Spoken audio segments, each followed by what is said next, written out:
Señores pasajeros, el avión va a comenzar el descenso al Apague eso, por aeropuerto favor. Schiphol Gracias. de Ámsterdam. El vuelo 1951 de Turkish Airlines se preparaba para aterrizar en Ámsterdam. Ámsterdam, Turkish 1951, descendiendo a 7000. Velocidad 250. La tripulación vuela en el vanguardista Boeing 737. Flaps 15. Localizador activo. Localizador capturado. En los últimos momentos del vuelo, el aterrizaje se convirtió en una catástrofe. El avión cayó como una roca. El accidente del vuelo 1951 de Turkish Airlines se produjo con el avión más popular del mundo.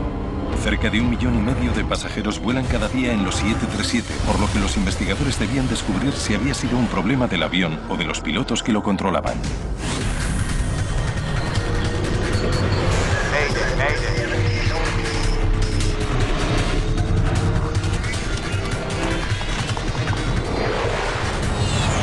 Mayday, catástrofes aéreas. Esta es una historia real basada en informes oficiales y en relatos de testigos. La tragedia de Ámsterdam. La mañana del 25 de febrero de 2009, el vuelo 1951 de Turkish Airlines fue el primer avión en estrellarse en el aeropuerto Schiphol de Ámsterdam en más de 10 años. Chocó muy fuerte contra el suelo. Hizo un ruido tremendo.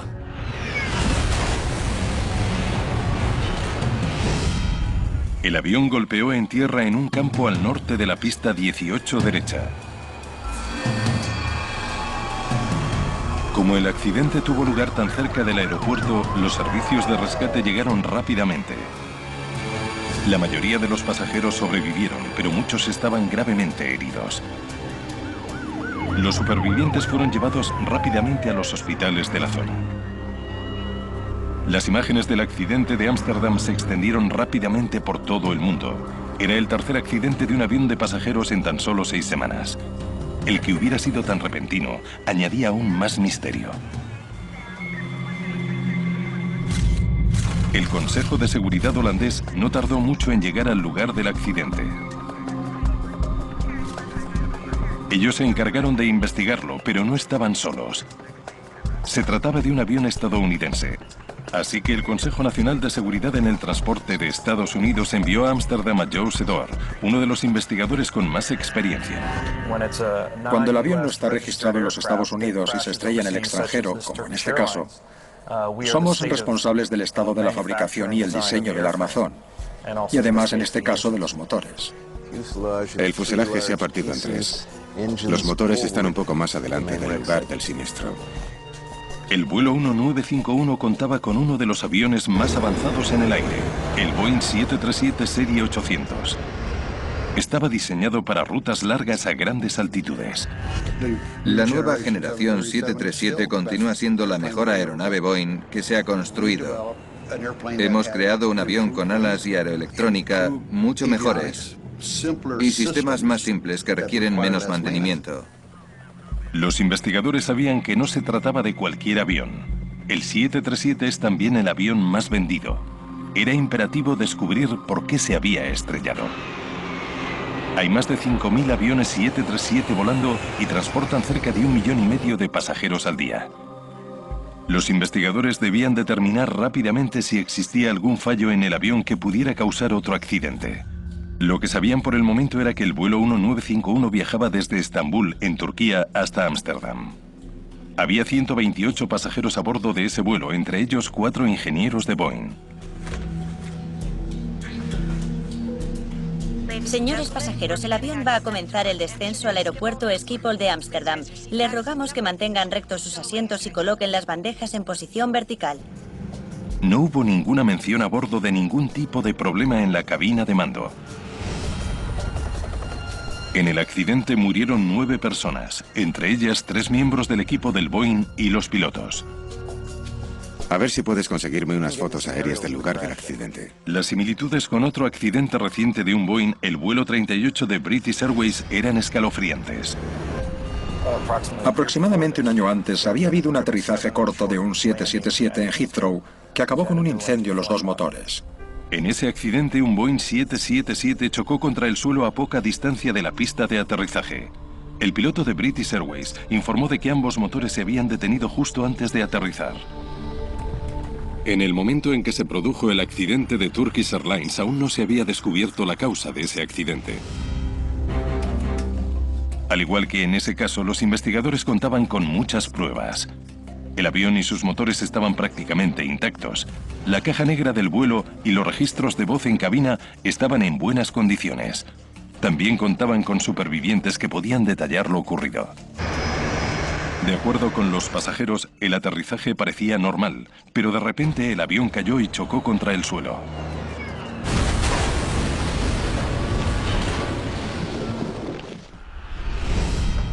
Pero las mejores pistas estaban en el lugar del siniestro. Los restos del avión no se habían desperdigado. Eso indicaba que el avión no se había desplazado a gran velocidad al golpear contra el suelo. Por el modo en que el avión se estrelló, parecía que se trataba de un accidente en el que al aterrizar se produjo cierta falta de control. El estado de los restos y las declaraciones de los pasajeros llevaron a los investigadores a sospechar inmediatamente de los motores. En un principio, di bastante importancia al problema de los motores. No había rastro de fuego en el fuselaje. En muchos accidentes el combustible en los tanques del avión arde tras el impacto. Esto planteaba una pregunta obvia. ¿Se habrían detenido los motores simplemente porque el vuelo 1951 se había quedado sin combustible? Una de las primeras cosas que me planteé era si el avión tenía suficiente combustible, porque si no, ¿cómo puede un avión 737 caer literalmente del cielo? Pero la situación y las condiciones de los motores del avión sugerían que quizás no se habían detenido en el vuelo. Parece que sí funcionaban. Cuando vimos por primera vez dónde habían acabado los motores, la primera impresión fue que seguramente se habían desprendido durante el impacto, puesto que estaban bastante lejos del resto del avión.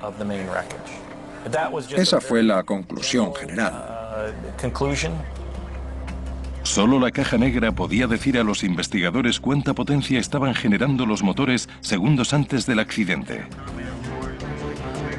Tiene mucho combustible. Hay que descartar eso.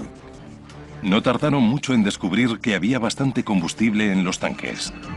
Estaba claro que el vuelo 1951 no se había quedado sin combustible. Los pasajeros informaron de que segundos antes de la caída notaron algo parecido a una turbulencia. Los investigadores pensaron en una posibilidad bastante habitual, una microrráfaga. Se trata de una potente columna de aire que surge de una nube de tormenta. Puede golpear literalmente contra tierra un avión que vuele muy bajo. Si un avión la atraviesa a velocidad de aproximación, ya no es que vueles, te saca del cielo. Por supuesto, fue una de las cosas que consideramos al principio. ¿Se trataba de una microrráfaga?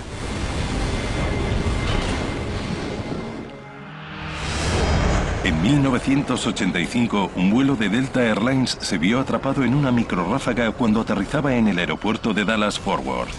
El avión chocó contra el suelo antes de alcanzar la pista de aterrizaje. Murieron 137 personas. Los investigadores averiguaron que había habido nubes densas sobre el aeropuerto cuando se produjo el accidente. También podía haberse producido una fuerte ráfaga de viento. La caja negra había registrado vientos fuertes fuera del avión. Los investigadores debían analizar todos estos datos para demostrar la teoría de la microrráfaga.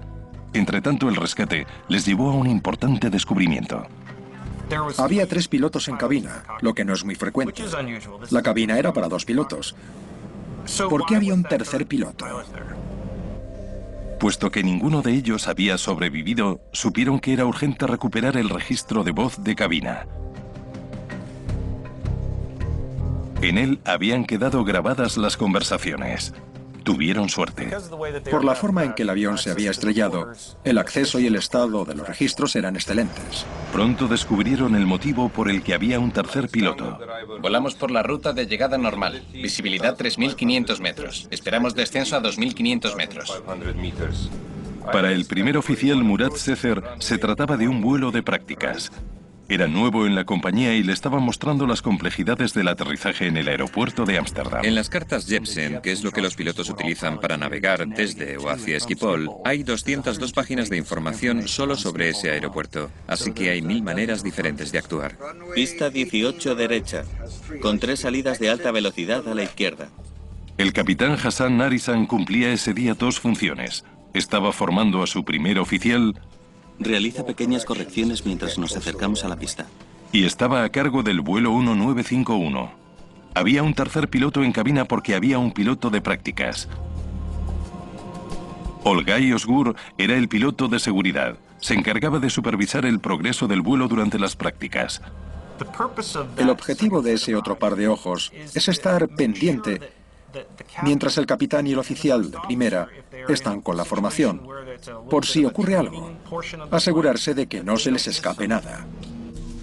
¿Se oye bien la grabación? Los registros de voz revelaron que los tres miembros de la tripulación comenzaron a prepararse para el aterrizaje cuando aún estaban a 8.500 pies. Ámsterdam. Vuelo Turkish 1951 descendiendo a 7000. Velocidad 250. Pero el registro también recogía un sonido extraño. Un aviso que no tenía sentido en esa etapa del vuelo. Uno de los investigadores del Boeing era un piloto, un ingeniero, que vino a ayudar con los registros de voz para comprobar si había cualquier sonido extraño que no se considerara normal. Velocidad correcta para ILS en pista 18 derecha. Descenso a 4000. ILS en pista 18 derecha. La alarma continuaba sonando. Era el aviso del tren de aterrizaje. Pero el capitán no le dio importancia. Turkish 1951 descendiendo a 4000.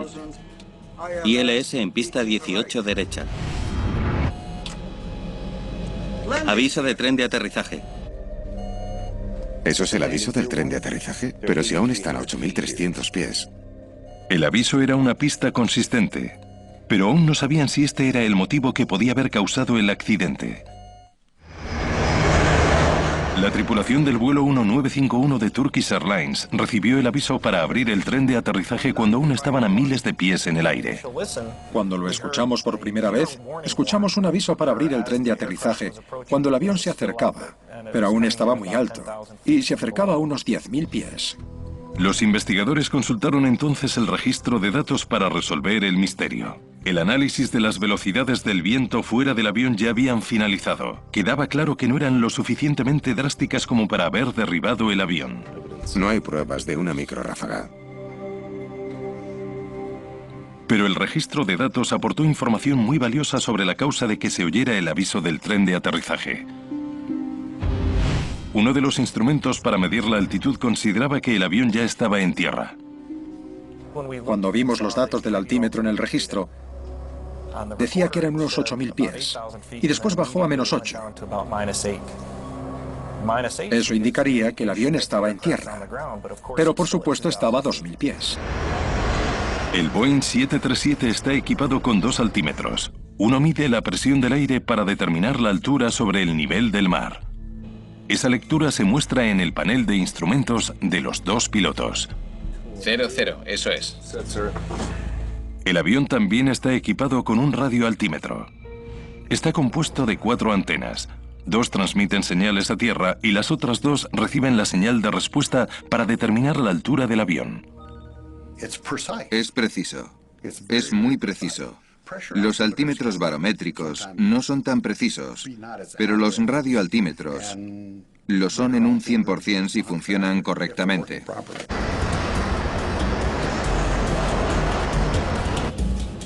Una antena muestra la lectura en el panel del primer oficial, la otra en los instrumentos del capitán.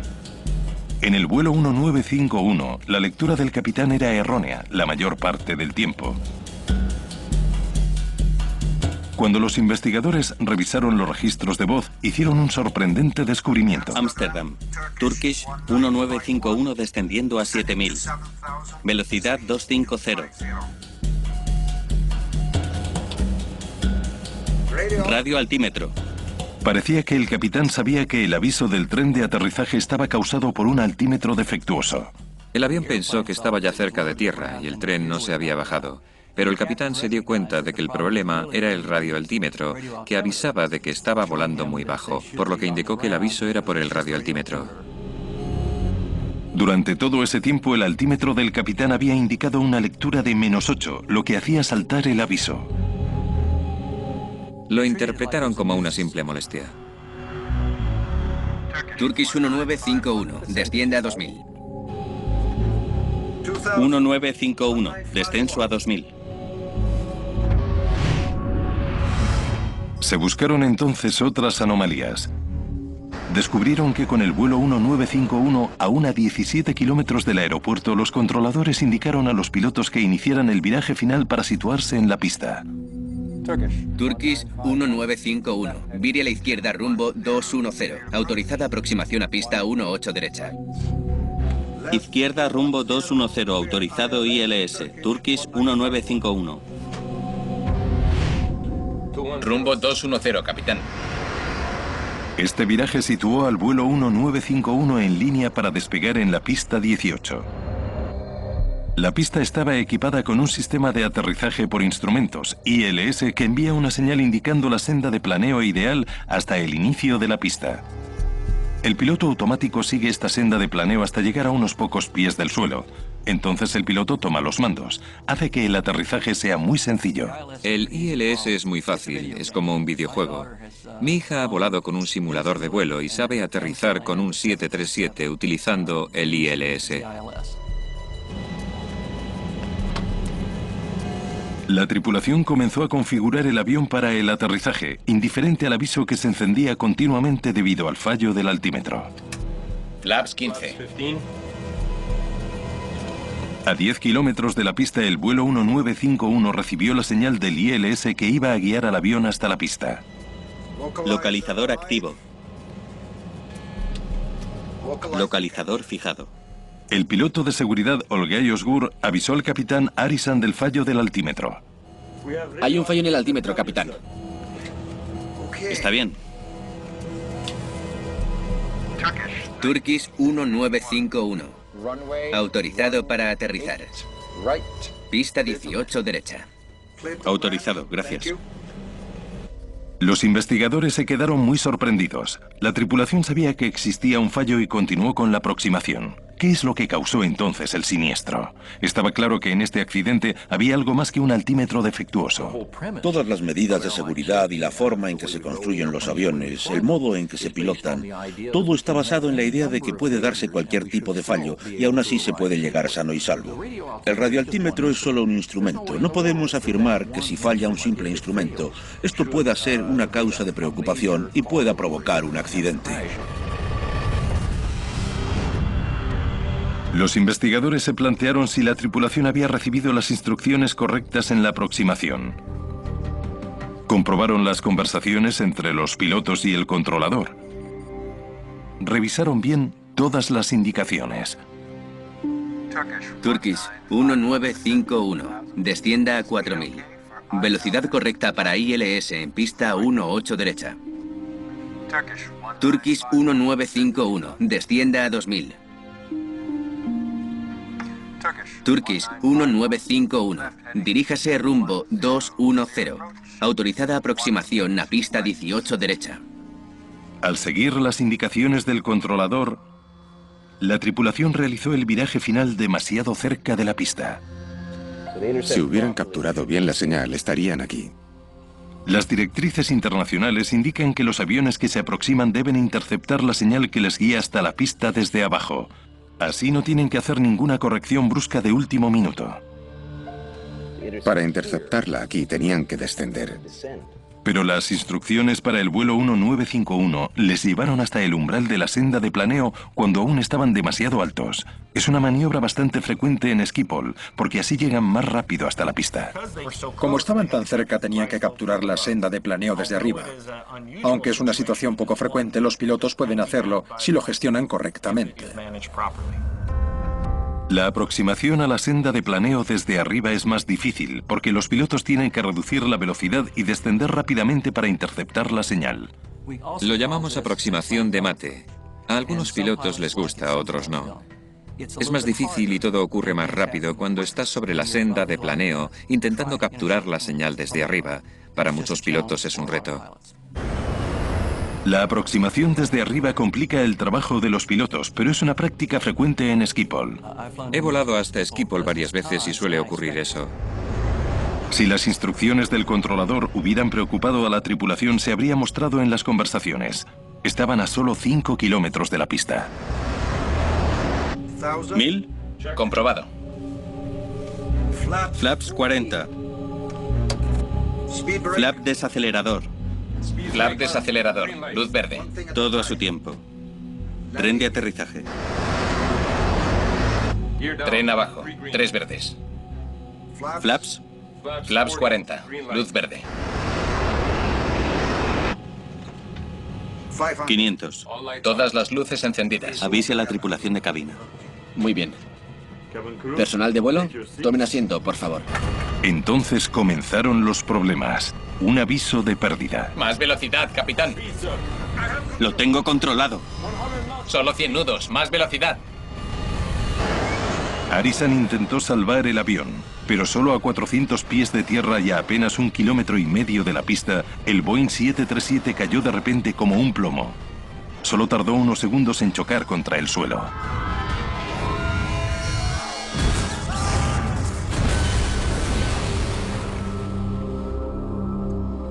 Turkish 1951. La grabación arroja más luz sobre los últimos minutos del vuelo. La tripulación estaba configurando el avión para el aterrizaje con bastante retraso. Flaps.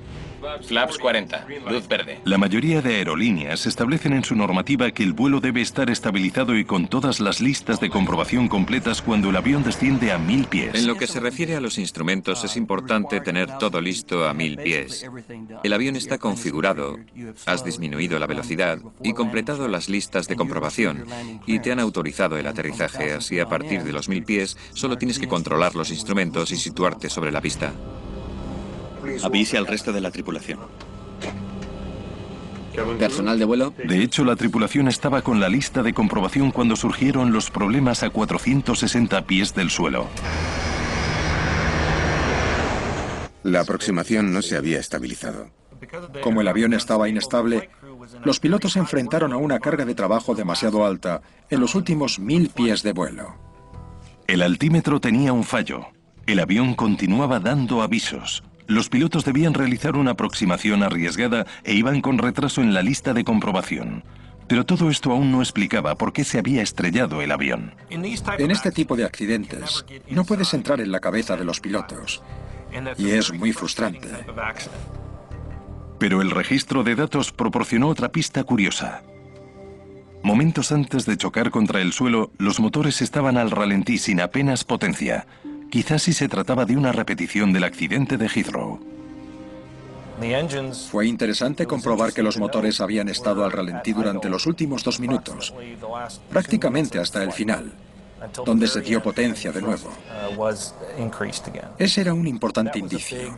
Pero, ¿por qué había ocurrido eso? Pero entonces observaron algo muy diferente al incidente de Heathrow. ¿Modo de aterrizaje? Por algún motivo, cuando el avión se encontraba a más de 1000 pies, el ordenador del avión comenzó a prepararse para el aterrizaje. En el modo de aterrizaje, el ordenador del avión reduce la potencia del motor al ralentí y la parte delantera del avión se alza automáticamente a la posición de aterrizaje.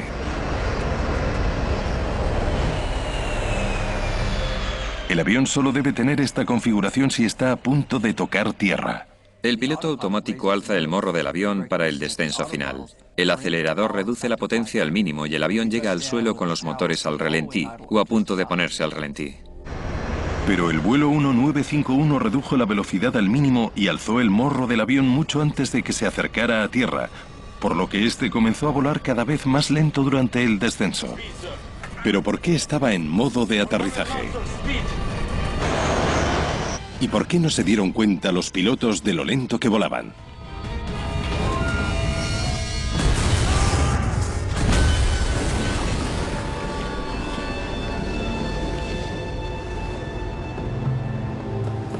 ¿Qué estaba ocurriendo cuando los motores se pusieron al ralentí? Los problemas comenzaron con el fallo del altímetro. Debemos considerar el sistema como un todo y ver cómo ese fallo de -8 afectó al resto de sistemas del avión. Esa fue una parte fundamental de la investigación. Teníamos que saber cómo había usado el piloto automático esos datos. Y aún más importante, cómo los usó el acelerador automático. El ordenador de vuelo está compuesto por dos sistemas, el piloto automático y el acelerador automático. Este último determina la potencia que necesitan los motores, mientras el piloto automático controla la altitud y la dirección. Los dos sistemas trabajan de forma independiente y solo uno de los altímetros proporciona información al acelerador automático. En este caso, tuve que aprender todo lo relativo a radioaltímetros y sistemas de aceleradores automáticos que no sabía antes. Las piezas del puzzle comenzaron a encajar cuando vieron la conexión entre el fallo del altímetro y la potencia del motor. El radioaltímetro proporciona información al acelerador automático que se encuentra en el panel del capitán.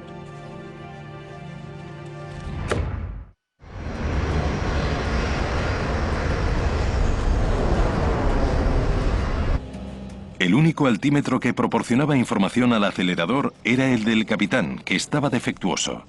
Mostraba una altitud de -8 durante toda la aproximación del vuelo 1951.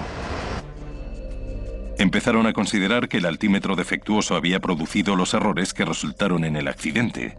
Los investigadores tenían que averiguar qué había ido mal. En un 737, las antenas de transmisión y recepción de los altímetros se encuentran debajo de la cabina. 3 de las antenas quedaron destruidas tras el siniestro y no podían probarse. Pero una de las antenas del capitán estaba ilesa. Se consideraron dos posibilidades: un fallo de uno de los componentes o algún tipo de interferencia que podía causar el fallo en las lecturas. Comprobaron el único componente que había sobrevivido al siniestro.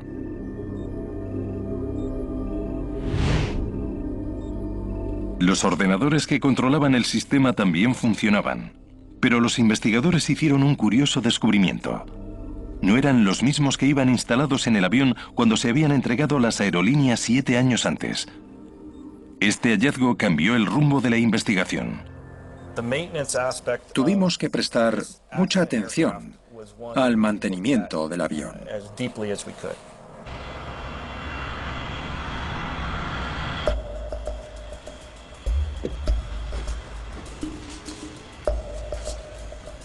Cuando estudiaron los informes de mantenimiento del avión, descubrieron que el radioaltímetro del avión ya había dado problemas antes.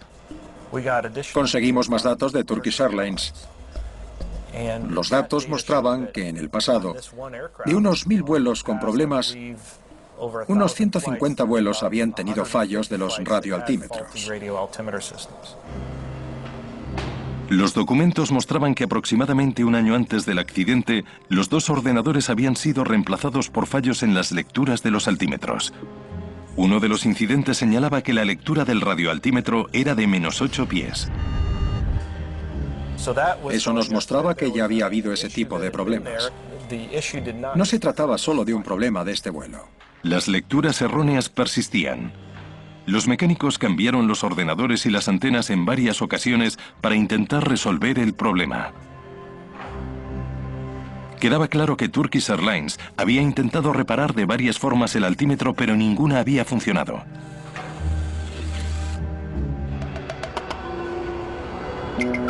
En el momento del accidente, Turkish Airlines tenía una flota de 52 aviones Boeing 737-800.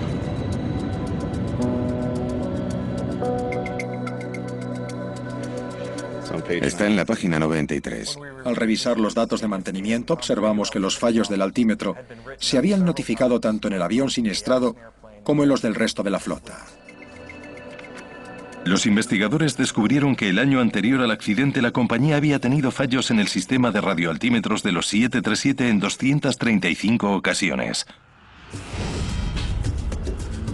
Las reparaciones habían consistido en reemplazar las antenas, limpiar los sistemas, reemplazar los ordenadores e instalar juntas para protegerlos de posibles entradas de agua. No podemos decir que no hicieran nada. El personal de mantenimiento de la compañía sabía que los fallos de los altímetros era uno de los problemas más frecuentes en el mantenimiento. En febrero de 2009 se habían realizado 16 reparaciones a los altímetros al avión siniestrado. Puesto que el fallo estaba tan extendido, los investigadores se preguntaban por qué no había causado más problemas antes de este accidente. Y no tuvieron que indagar mucho para descubrir que sí había habido problemas graves en ese mismo avión. Tuvieron el mismo problema en 2 vuelos recientes.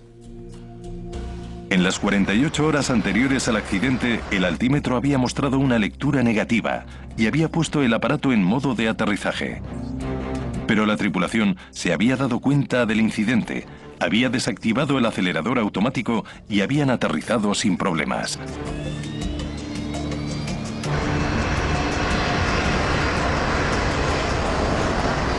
Solo desconectar el modo automático y pilotar. En los meses posteriores al accidente, otras compañías revelaron historias similares. En Australia, en Holanda, en Canadá y en Austria, los pilotos informaron de que sus 737 activaban el modo de aterrizaje cuando el altímetro daba una lectura errónea. Y todos habían actuado igual, desactivando el acelerador automático y aumentando la potencia manualmente. Todos habían aterrizado sin problemas. Puede haber fallos en un avión, pero normalmente se pueden identificar para garantizar que no hay ningún problema durante el aterrizaje. En 2008, Boeing recibió 2.569 notificaciones de fallos en los altímetros en sus aviones 737. Pero en ellos había muy pocos casos en que el avión hubiera activado el modo de aterrizaje. Apenas hay informes sobre ello. Boeing también intentó sin éxito encontrar la causa del fallo.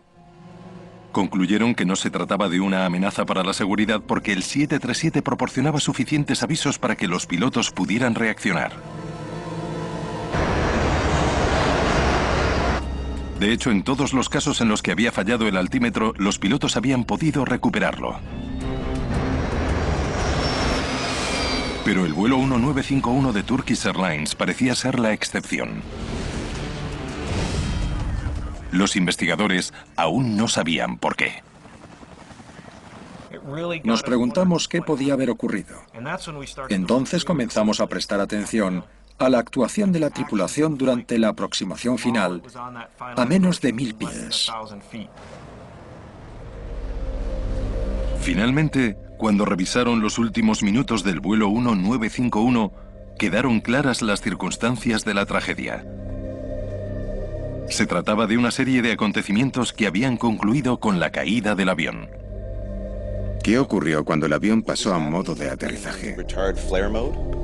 Descubrieron que el avión había entrado en modo de aterrizaje en el peor momento posible, justo cuando el avión estaba descendiendo para capturar la senda de planeo. Eso ocultó lo que estaba ocurriendo en realidad. Cuando los pilotos configuraron el avión para que descendiera y localizara la senda de planeo, sabían que el avión reduciría velocidad como parte de esa maniobra. Pero el avión estaba reduciendo para situarse en el modo de aterrizaje. Por eso a ninguno de los pilotos le llamó la atención que los aceleradores redujeran velocidad. Resultó engañoso. Cuando se activó por primera vez el modo de aterrizaje no fue muy grave, porque estaban volando alto y los pilotos querían reducir velocidad. De hecho, era posible que los motores ya hubieran reducido la potencia al mínimo, porque estaban intentando reducir velocidad y descender. El problema comienza a 830 pies, a 20 kilómetros del aeropuerto, unos minutos antes de estrellarse.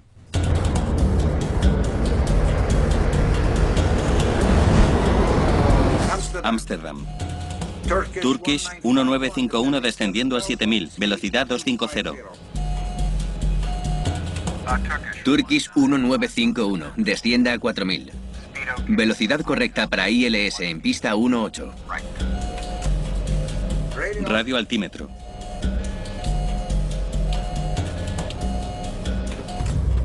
¿Pero sabían los pilotos que debido al fallo del altímetro se habían puesto en modo de aterrizaje?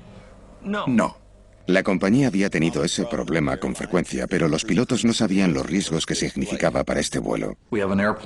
Se trataba de un avión que presentaba pequeños problemas, pero si estos problemas no se detectaban, podía acabar siendo algo muy grave. Turkish 1951, descienda a 2000. 1951, descenso a 2000. Turkish 1951, vire a la izquierda rumbo 210. Autorizada aproximación pista 18 derecha. Izquierda rumbo 210. Autorizado ILS. Turkish 1951. El avión vira a la izquierda 210 grados, a 2000 pies, y llega hasta aquí, a 9 kilómetros. Ahora deben interceptar la senda de planeo desde arriba. A 2000 pies con la senda de planeo justo debajo, los pilotos tenían que reducir la velocidad y descender bruscamente. Velocidad 140. Creyeron que los aceleradores reducían debido al descenso hasta la senda de planeo. Pero en realidad estos redujeron velocidad porque habían entrado en el modo de aterrizaje. Y siguió reduciendo la velocidad del avión hasta que entró en pérdida. Descubrimos que estaban con la lista de comprobación, cuando deberían haber estado controlando la velocidad del avión. En los 100 segundos siguientes, ninguno se dio cuenta de lo que ocurría, hasta que fue demasiado tarde. Altitud establecida. 1000. Comprobado. Flaps 40. Velocidad establecida. El piloto con más experiencia se dio cuenta de que el primer oficial iba un poco retrasado con la aproximación, así que puso los flaps a 40 y movió la palanca, informándole de lo que ha hecho. Intentó ayudar al primer oficial a finalizar con la estabilización del avión. Flap desacelerador. Flap desacelerador. Luz verde. Vamos uno por uno. Tren de aterrizaje. El avión estaba a 700 pies del suelo. Tren de aterrizaje listo. 3 verdes. Flaps. Flaps 40. Luz verde. Por las prisas para completar la lista de comprobación, ninguno de los pilotos se dio cuenta de los avisos de que la velocidad estaba bajando peligrosamente.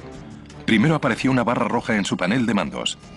Después, cuando la velocidad seguía bajando, se encendió una luz intermitente alrededor del panel de velocidad para llamar su atención.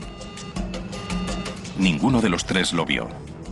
Informe de cabina confirmado. El avión estaba ya a 600 pies del suelo. Si algo empieza a cambiar de color, es un aviso. Es una precaución que te avisa de que el avión está llegando a sus límites. Comenzando aproximación. Altitud 500 pies. A pesar de todos los indicadores frente a ellos, avisándoles de que el avión estaba reduciendo la velocidad, ellos continuaron con la lista de comprobación. Y por supuesto el avión continúa acercándose a tierra. De hecho, estaban a menos de 500 pies. Y justo antes de que comenzaran las sacudidas, el capitán dijo al tercer piloto: Avise a la tripulación de cabina. Tripulación de cabina. Tomen asiento, por favor. La velocidad, capitán. Lo tengo controlado. Cuando intentaron poner los motores a máxima potencia, ya era tarde. Volaban demasiado bajo. Eso fue. Ya era demasiado tarde para salvar el avión.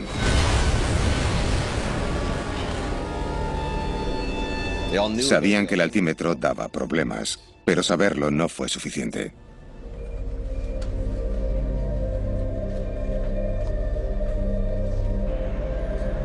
Boeing tampoco supo predecir el efecto mortal que podía tener el fallo de un altímetro. Pero el 25 de febrero de 2009 se produjeron una serie de acontecimientos que ocasionaron que se estrellara un avión y murieran 9 personas. En el informe oficial del accidente se establecía que los fallos se debían a un cúmulo de circunstancias. Nunca hay una única causa en un accidente de avión. No existe algo así. Quizá algún día Dios decida que ocurra algo así, pero hasta entonces podemos decir que nunca hay una única causa. El informe holandés también señaló que Boeing debería haber tenido en cuenta que el fallo del altímetro podía tener un impacto en la seguridad. Puesto que nadie había previsto una causa para que ese fallo provocara un accidente, el siniestro de Turkish Airlines planteaba una importante cuestión. ¿Se han vuelto los aviones demasiado complicados?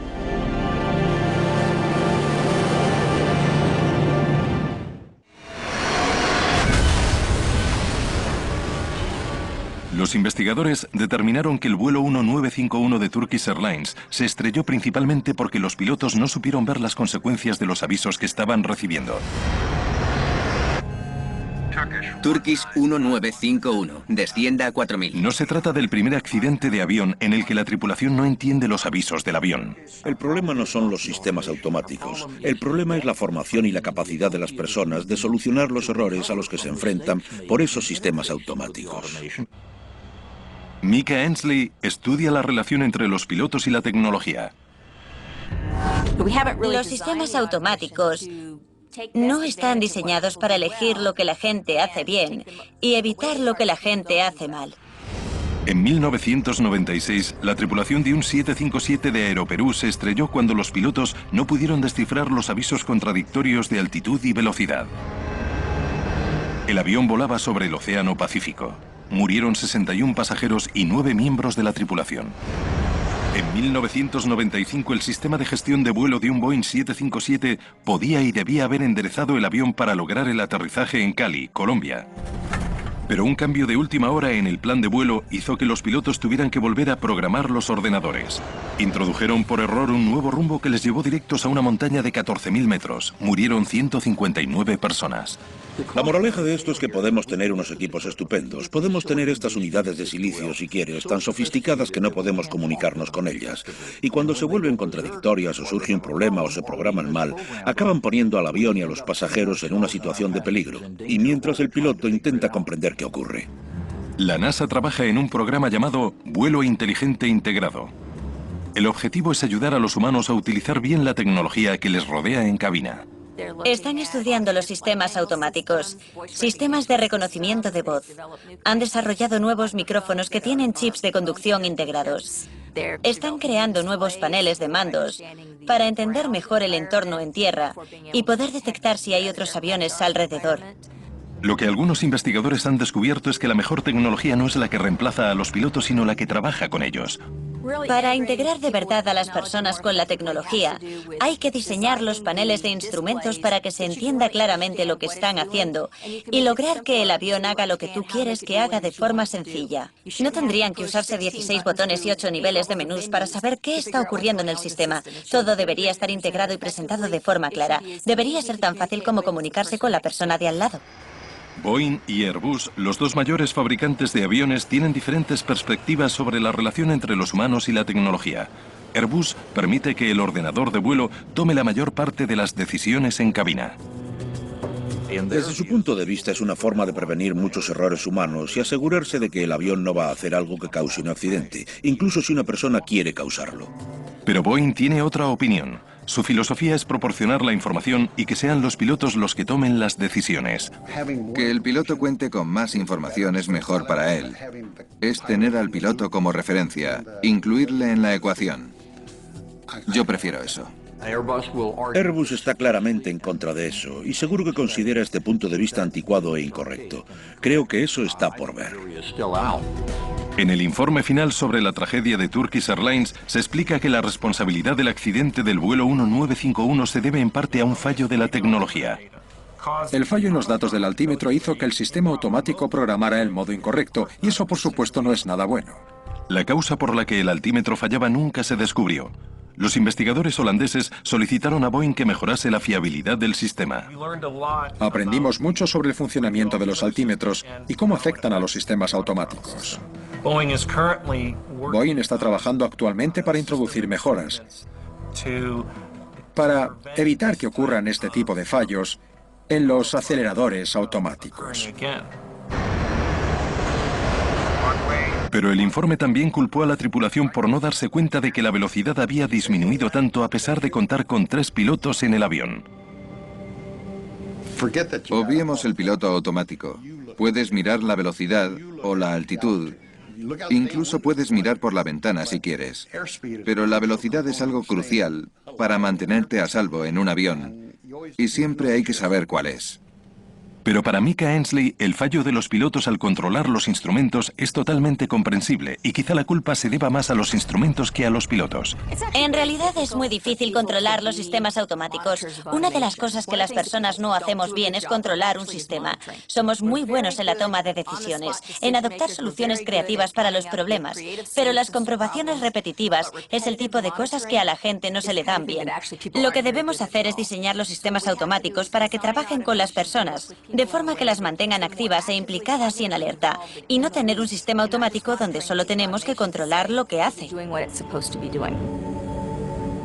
¿Quién es el ordenador final? El piloto, el individuo que debe ser capaz de decir, no sé qué hace este cacharro, pero voy a apagarlo y voy a pilotar el avión. Pilotar el avión.